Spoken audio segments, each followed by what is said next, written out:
नमांसि सर्वेभ्यः। प्रिय दर्शकों, आज आपके सम्मुख एक बड़ा ही महत्वपूर्ण प्रकरण है संस्कृत में विज्ञान, और जिसका आधार है वेद।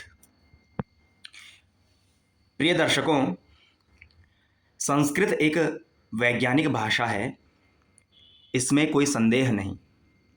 वह अपनी वैज्ञानिकता के कारण प्राचीन काल से अर्वाचीन काल पर्यंत प्रतिष्ठित रही है, जिसका आधार चारों वेद हैं, क्योंकि वेद समस्त विद्याओं का मूल है। तो आइए जानते हैं संस्कृत में जो विज्ञान है वह किन किन विषयों में आधारित है। संस्कृत के आधारभूत प्राचीन प्रामाणिक ग्रंथ वेद हैं। विश्व में सबसे प्राचीन पुस्तक ऋग्वेद को ही माना जाता है। अतः संस्कृत भाषा में जो विज्ञान है उसका आधार वेद ही है। वेदों में समस्त विद्याओं के सूत्र विद्यमान हैं। प्रिय दर्शकों, संस्कृत भाषा में वेदों को सर्व प्रमाण माना जाता है, अर्थात सभी की दृष्टि में यह वेद प्रामाणिक है। इनकी प्रामाणिकता के संदर्भ में कोई संदेह नहीं है। शब्द प्रमाण यह माने जाते हैं, और विश्व में अनेक शोधों के आधार पर भारतीय वैज्ञानिकों एवं पाश्चात्यों ने भी यह स्वीकार किया है कि जो ऋग्वेद है वह सबसे प्राचीन पुस्तक है, और जो वह ऋग्वेद पुस्तक है, जो वेद है, वह किस भाषा में है? वह संस्कृत भाषा में लिखा गया है। इससे सिद्ध होता है कि संस्कृत भाषा ही समस्त भाषाओं में प्राचीन आदि भाषा है। वह जो ऋग्वेद है उसी से आगे यजुर्वेद, सामवेद, अथर्ववेद इनको संग्रहित किया गया, और वो जो वेद हैं वह वेद अनेक विद्याओं के स्रोत हैं। तो जानते हैं कि किन विद्याओं का वर्णन इन वेदों में हमें प्राप्त होता है। उन वेदों के विषय में कहा सर्वज्ञानमयो हि सः। वह जो वेद हैं वो समस्त विद्याओं के स्रोत हैं और धर्म के मूल हैं। वेद के विषय में कहा जाता है वेदो अखिलो धर्म मूलम। वेद जो है वो धर्म का मूल है, और वेद शब्द की निष्पत्ति विज्ञाने, ज्ञान अर्थ में ही वेद शब्द की विद धातु से निष्पत्ति होती है। अर्थात उन वेदों में जितना हमारा ब्रह्मांड है, उस ब्रह्मांड में जो व्याप्त ज्ञान है उसके सूत्र उस वेद में प्राप्त होते हैं। तो साथियों, आइए जानते हैं कुछ प्रमुख शास्त्र जो वर्तमान काल में प्रचलित हैं, उन शास्त्रों के कुछ प्रमुख सूत्र वेदों में सन्निहित हैं। एक दृष्टि हम देखते हैं। वेदों में जहाँ धर्म, आचार संहिता, शिक्षा, नीति से संबंधित शिक्षा, अर्थशास्त्र, सामाजिक जीवन, आयुर्वेद आदि से संबंधित पर्याप्त सामग्री प्राप्त है, वहीं विज्ञान के भी विविध अंगों से संबंधित सामग्री अत्यधिक मात्रा में उपलब्ध है। उन वेदों में धर्म, आचरण की शिक्षा, नीति की शिक्षा, अर्थशास्त्र, सामाजिक जीवन, आयुर्वेद आदि आदि से संबंधित पर्याप्त सामग्री प्राप्त है। तो विज्ञान के आधार पर भी अनेक सामग्री वेदों में हमें प्राप्त होती है। जैसे वेदों में भूगर्भ विज्ञान, भौतिकी, वनस्पति शास्त्र, रसायन विज्ञान, कृषि, गणित शास्त्र, वृष्टि शास्त्र, जंतु विज्ञान आदि अनेकों विज्ञान के सूत्र उपलब्ध हैं। साथियों, भूगर्भ के विज्ञान के संबंध में यदि हम देखें तो अनेकों सूत्र वेद में प्राप्त हैं, जिससे भूगर्भ का ज्ञान हमें प्राप्त होता है, भौगोलिक परिस्थितियों का ज्ञान प्राप्त होता है। भौतिकी के क्षेत्र में, फिजिक्स के क्षेत्र में जो सूत्र प्रचलित हैं वह अनेक सूत्र, उसका मूल स्रोत वेद है। वेदों में अनेक भौतिकी के सूत्र पहले से ही उल्लिखित हैं। वनस्पति शास्त्र के, रसायन शास्त्र के, कृषि से संबंधित गणित शास्त्र के, वृष्टि शास्त्र के, जंतु विज्ञान आदि अनेकों विज्ञानों के सूत्र उसमें उपलब्ध हैं। आज विश्व में अनेक शोध इन शास्त्रों पर हो रहे हैं और जिसमें संदर्भ ग्रंथ इन वेदों के ग्रंथों को ही लिया जाता है। आज भारत का जो वैदिक गणित है उस पर समस्त विश्व शोध कर रहा है। ऐसे ही इन शास्त्रों के जो सूत्र हैं उन पर समस्त विश्व कार्य कर रहा है। अधिक क्या, यहाँ तक कि जो विमान शास्त्र है उस विमान शास्त्र के जो सूत्र हैं वह भी विमान प्रकरण में उपस्थित हैं। साथियों, इन विषयों में से हम पहला विषय भौतिकी, फिजिक्स के क्षेत्र में देखते हैं कि भौतिकी से संबंधित कौन से सूत्र, कौन से विषय हैं जिनका प्रामाण्य हमें वेदों में मिलता है। भौतिक शास्त्र में जो सूत्र प्रचलित हैं उनमें से अनेक सूत्रों का मूल वेद है, अर्थात वेद में उन सूत्रों के विषय में विस्तृत चर्चा की गई है। यथा जैसे ऐसे कौन कौन से भौतिकी के क्षेत्र हैं जिनका वर्णन हमें प्राप्त होता है, अथवा यदि हम इन क्षेत्रों में कोई शोध कर रहे हैं तो सहायता के लिए हम वेद से उन सूत्रों को प्राप्त कर सकते हैं और वहाँ से एक उत्कृष्ट, एक नया, एक प्रामाणिक ज्ञान हम प्राप्त कर सकते हैं, जिससे हम अपने शोध की दिशा और दशा दोनों ही बदल सकते हैं। तो विद्युत के विषय में वहाँ सूत्र प्राप्त होते हैं। सूर्य के विषय में अनेकों सूत्र ऐसे हैं जो सूर्य के विषय में बतलाते हैं। अग्नि के विषय में एनर्जी, है ना, कि जैसे भौतिकी में प्रचलित है कि ऊर्जा जो है न उत्पन्न की जा सकती है और न ही ये समाप्त होती है, न क्रिएट की जा सकती है न डिस्ट्रॉय, ये केवल क्या होती है, रूपांतरित होती है। तो ऐसे अनेक प्रकार के सूत्र वहाँ वेदों में उपलब्ध हैं और अग्नि के जो विविध प्रकार के स्रोत हैं उन स्रोतों के विषय में भी वहाँ पर अनेक प्रकार के सूत्र उपलब्ध होते हैं। प्रिय दर्शकों, ताप के विषय में, भूगर्भीय अग्नि के विषय में, ऊर्जा विश्वव्यापी के विषय में, जो विश्वव्यापी ऊर्जा है, जो एनर्जी है समस्त संसार में जो क्या है फैली हुई है, उसके संदर्भ में, सूर्य के चारों ओर विशाल गैस के विषय में, सूर्य के चारों ओर जो एक विशाल जो गैसें हैं उनके संदर्भ में हमें वहाँ पर अनेक सूत्र प्राप्त होते हैं।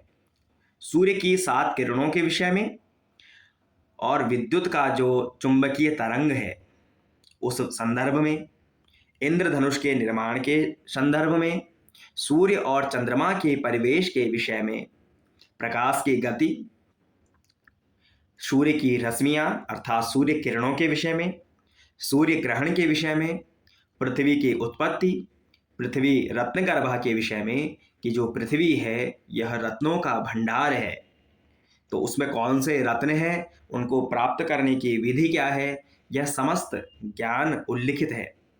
गुरुत्वाकर्षण सिद्धांत के विषय में और विद्युत तरंगों के विषय में। साथियों, इस प्रकार से कुछ प्रमुख हमने यहाँ पर बिंदु लिए हैं। ऐसे अनेक प्रकार के बिंदु वहाँ पर उल्लिखित हैं, जो जैसे गुरुत्वाकर्षण का सिद्धांत है, ये अनेक प्रकार के सिद्धांत पहले से ही वेदों में दिए गए परंतु अब उसे दुर्भाग्य कहें कि पाश्चात्य ज्ञानधारा में वह शोध होकर के पाश्चात्यों के नाम से प्रकाशित हो गया, और जबकि उसका मूल, उसकी उत्पत्ति, उसका सारा विस्तार हमारे ग्रंथों में हमें प्राप्त होता है। इस प्रकार से हमने देखा कि भौतिकी के क्षेत्र में किन किन विषयों का वहाँ पर उल्लेख है। इनसे संबंधित यदि आपको कोई भी विस्तृत जानकारी देखनी हो तो आप वेदों में इन सूत्रों को प्राप्त कर सकते हैं। आगे जंतु विज्ञान के संदर्भ में जूलॉजी, वेदों में जंतु विज्ञान के विषय में अनेक सूत्र प्राप्त होते हैं। साथियों, जंतु विज्ञान के संदर्भ में भी वहाँ पर अनेक प्रकार के सूत्र प्राप्त हैं। पशु पक्षियों के ऋतु ज्ञान के विषय में, ऋतुओं के आधार पर पशु पक्षियों में जो परिवर्तन देखने को मिलता है, उनकी जो क्रियाएं हैं, इन समस्त विषयों में हमें वेदों में ज्ञान प्राप्त होता है। पशु हिंसा का निषेध, पशुओं की उपयोगिता के विषय में, पशुओं के वैज्ञानिक वर्गीकरण के विषय में, है ना, और जीवों के वर्गीकरण के विषय में। जीवों को अनेक विभागों में वर्गीकृत किया गया, जैसे जलीय जंतु, सरीसृप, है ना, पक्षी, स्तनधारी, वन जंतु, कृमि, कीट, अनेक प्रकार के विभागों में उनको विभाजित किया गया। इन सब संदर्भों में सूत्र हमें प्राप्त होते हैं। इनका आधार क्या है, किस आधार पर उनको अलग अलग भागों में विभाजित किया गया, ये सब एक विज्ञान है, और यह विज्ञान हमारी संस्कृत भाषा में पहले से ही विद्यमान है। कहीं ना कहीं मूल संस्कृत ही होती है। आगे साथियों, गणित शास्त्र के विषय में, मैथमेटिक्स, वेदों में गणित शास्त्र के भी अनेक सूत्र उपलब्ध हैं, जिनमें कुछ मुख्य सूत्र निम्नलिखित हैं। आज भारत का जो वैदिक गणित है वह विश्व में प्रचलित है, प्रतिष्ठित है, विख्यात है, और उस वैदिक गणित पर आज अनेक शोध हो रहे हैं। गणित का महत्व, किस किस विषय पर सूत्र प्राप्त होते हैं, आइए देखते हैं।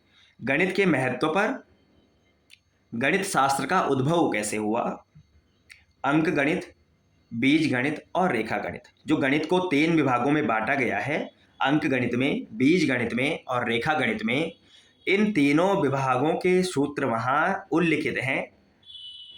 दशमलव के विषय में, संख्यावाचक अंकों के आधार के विषय में, और संख्याओं के जो स्थानिक मान हैं, इस संदर्भ में। भाग, जोड़, घटाना, गुणा, वर्गमूल इत्यादि के विषय में। अंकों का लेखन, अर्थात अंकों को लिखने की जो शैली है, आकृति निर्माण अथवा उनके नाम, परिधि, व्यास आदि के विषय में, इन सभी के संदर्भ में सूत्र उल्लिखित हैं। और गणित का एक जो महत्वपूर्ण बिंदु है, पाइथागोरस प्रमेय, ये पाइथागोरस प्रमेय के संदर्भ में भी वेद में प्रामाणिकता मिलती है। इसके सूत्र वहाँ पर उल्लिखित हैं।